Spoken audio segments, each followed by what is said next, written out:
Good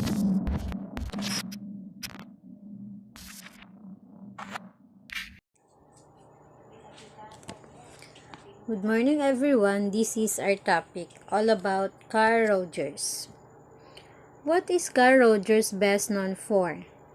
He is widely regarded as one of the most eminent thinkers in psychology. He is the best known for developing the psychotherapy method called client-centered therapy and for being one of the founders of humanistic psychology. Nung unang panahon, ang gustong trabaho ni Rogers ay maging farmers, not just a farmers but scientific farmers. Nung kabataan niya, hilig na niyang gumawa ng mga experiments para maging mabuti ang mga halamang tinatanim nila. But, nung tumanda si Carl Rogers ay to the point na nangarap siyang maging isang religious ministers. But hindi natuloy ang kanyang pangarap dahil nag-shift siya ng clinical educational psychology major in therapy, more on theory. So, person-centered theory, the main assumptions of Abraham Maslow. However, he added that for a person to grow, they need an environment that provides them with genuineness and acceptance. So, person-centered theory, naniniwala si Rogers na lahat ng bagay sa mundo, whether organic or inorganic, may tendency na maging evolve to a simple form. For example, proton and neutron. Pag pinagsama-sama sila ay magiging elements. Then, ang elements, pag pinagsama-sama ito ay magiging compound. Tulad na lang ng amino acid na kapag nagsasama ay magiging RNA, eventually single-cell organism, at nagagawa ng DNA eventually gagawa ng multicellular na magiging animal at pwede silang magkakaroon ng anxiety at pwede rin ito na maaring ikamatay ng isang animal na magiging human being. Ang tawag ni Rogers doon ay formative tendency. So, formative tendency is for all matter, both organic and inorganic, to evolve from simple to more complex forms. Then, the actualizing tendency within all humans to move forward, completion or fulfillment of potentials. So, the actualizing tendency, ang mga halaman, hayop at mga tao ay may tendency to fulfill their own potential. For example, ang plants, ang kanilang first form ay seeds. Eventually, pwede silang maging mga puno at halaman na namumunga ng mga masasarap na bunga. Ganon din sa human being. So, self-actualization, Rogers believed that all people possess inherent need to grow and achieve their potential.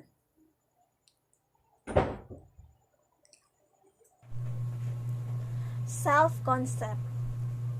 Central to Rogers' personality theory is the notion of self or self-concept, which is the organized, consistent set of perceptions and belief about oneself.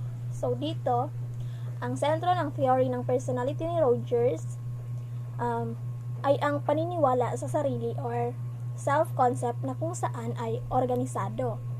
Pare-parehong set of perceptions and paniniwala tungkol sa sarili. The self is the humanistic term for who we really are as a person.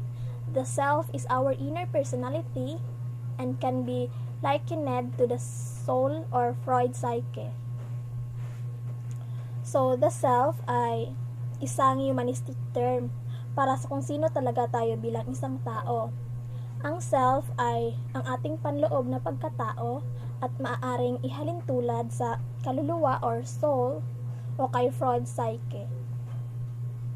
The self-concept is influenced by the experiences a person has in their life and out interpretations of those experiences.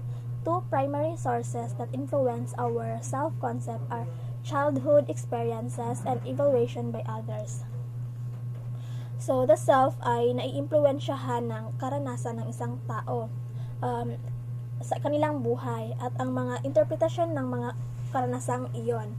So, dalawang pangunahing mapagkukunan na nakaka-impluwensya sa ating self-concept ay ang mga experience sa pagkabata at pagsusuri ng iba.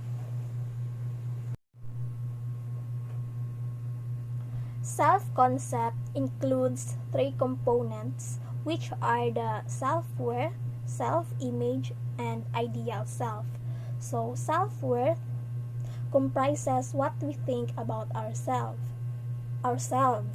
So, naniniwala si Rogers na ang feelings of self-worth daw ay nabuo sa maagang pagkabata at nabuo mula sa pakikipag-ugnayan ng bata sa ina at ama. So, self-image. Self-image, how we see ourselves, which is important to good psychological health. Self-image includes the influence of our body on inner personality. So, ang self-image is kung paano natin nakikita ang ating sarili na mahalaga sa mabuting psikolohikal na kalusugan. Kasama sa self-image ang impluwensya ng imahe ng ating katawan sa panloob ng pagkatao.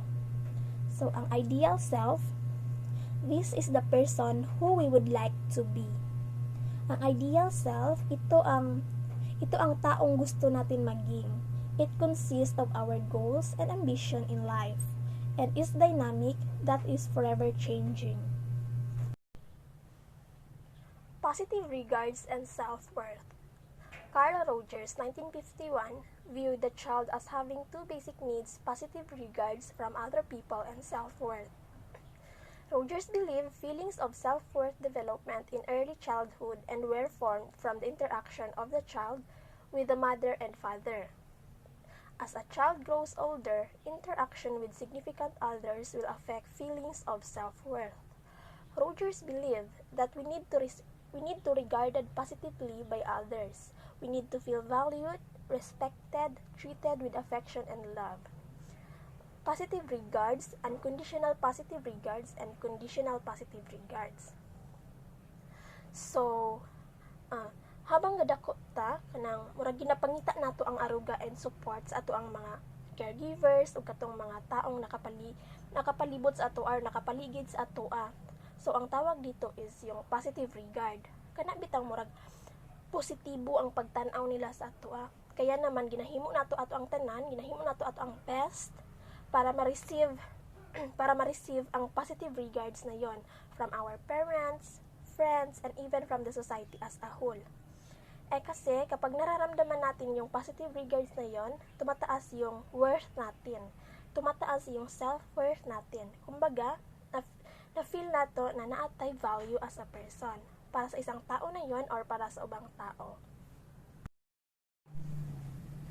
So, yun nga lang na ay mga times na ang positive regards na ito is conditional. For like example, sasabihin ng magulang ng isang bata, "Anak, magtapuan jud ka ha?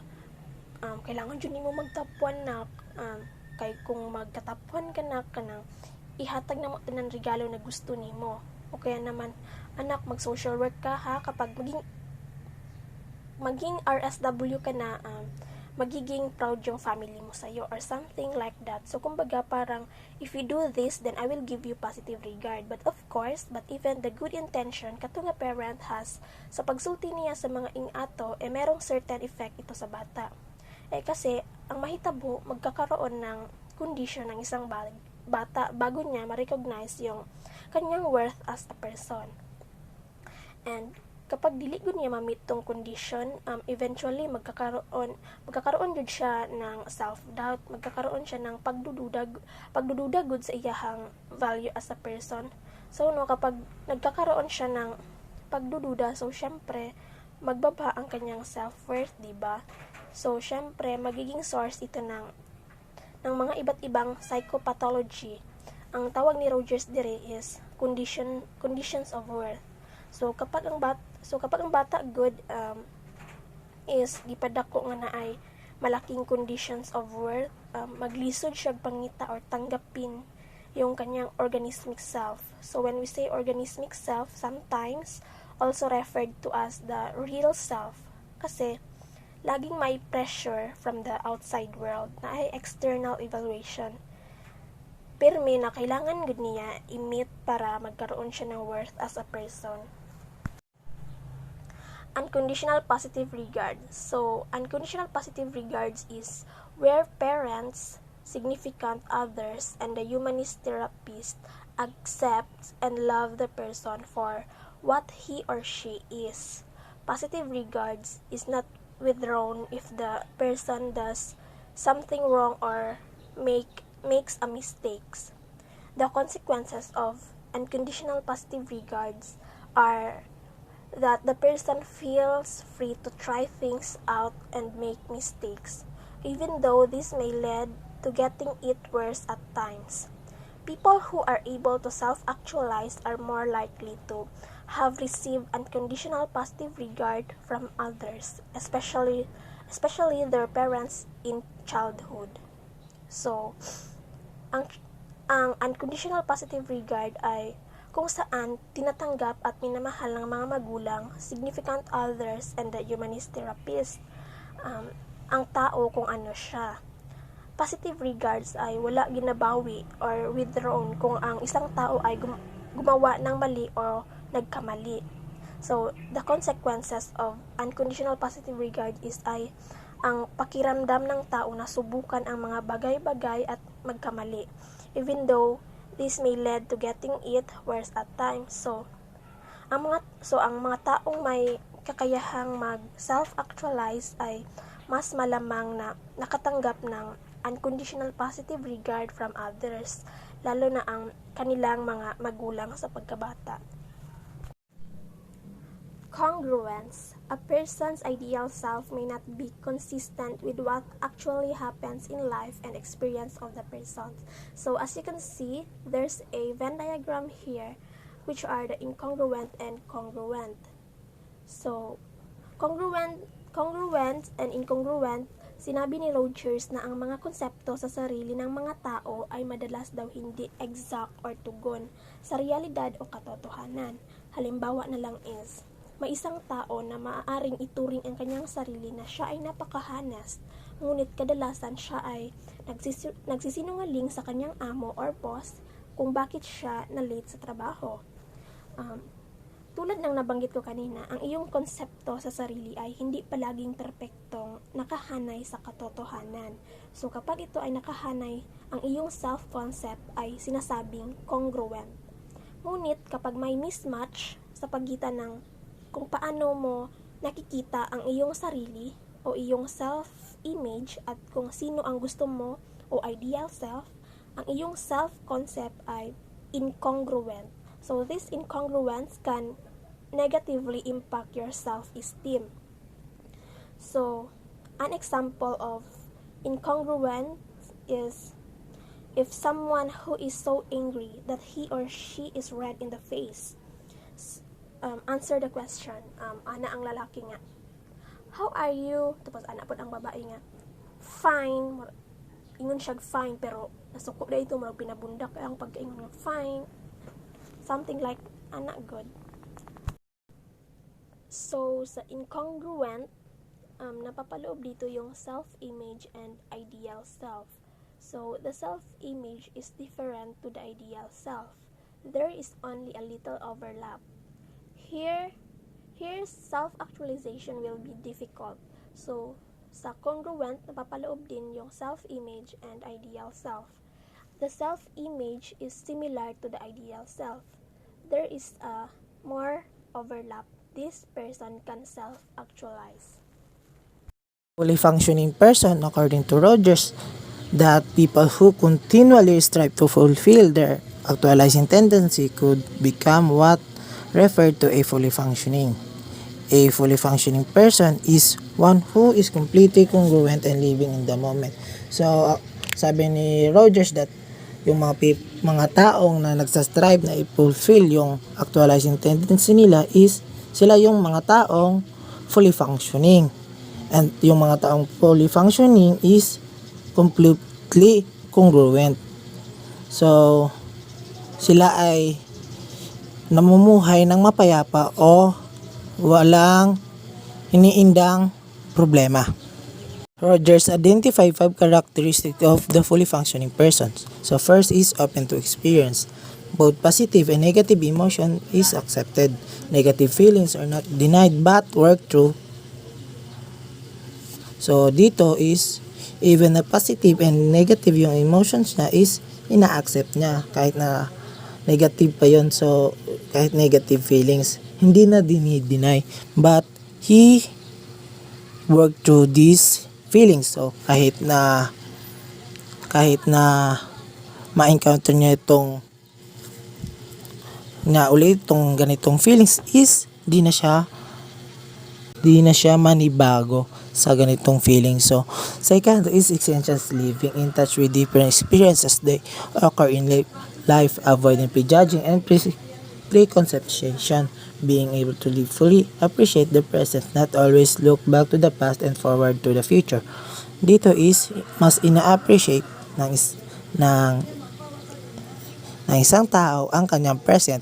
Di na niya tinatanaw kung ano yung mga past niya and di na niya pinoproblema kung ano ang magiging future's life niya. But he worked hard for his present.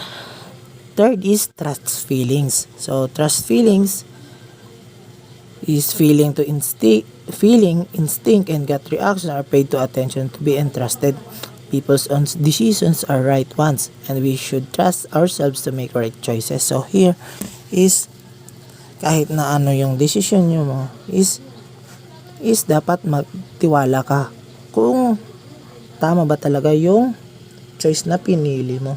So fourth is creativity. Creativity, thinking, and risk-taking are features of person's life.